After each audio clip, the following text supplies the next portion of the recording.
Când, Doamne, Tu ești lumina mea, în întuneric călăuzește pașii mei.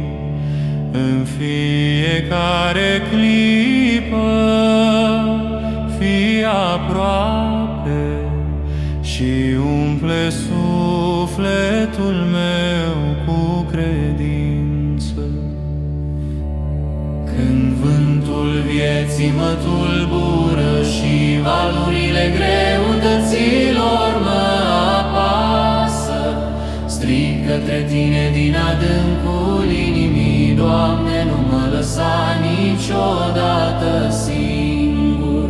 Slavă Ție, Dumnezeule, le cântăm cu toți cu inimi curate, fiecare gând și fiecare rugă să ajungă la Tine în iubire.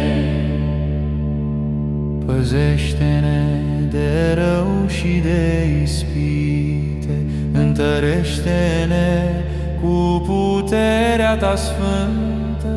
În zile de bucurie sau durere, să ne simțim mereu în brațele Tale.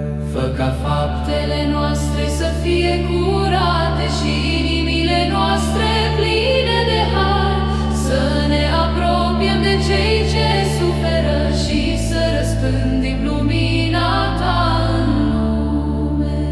Doamne, în Tine găsim pace, în Tine găsim adevăr și har. Cântarea noastră să urce sus și să ne lege veșnic de Tine.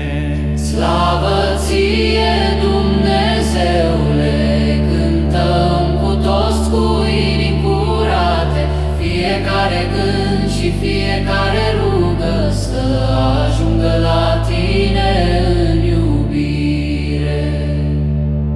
În lumina Ta, Doamne, trăim și sub aripile Tale ne odihnim fiecare zi, să ne aducă credință și să fim veșnic ai Tăi,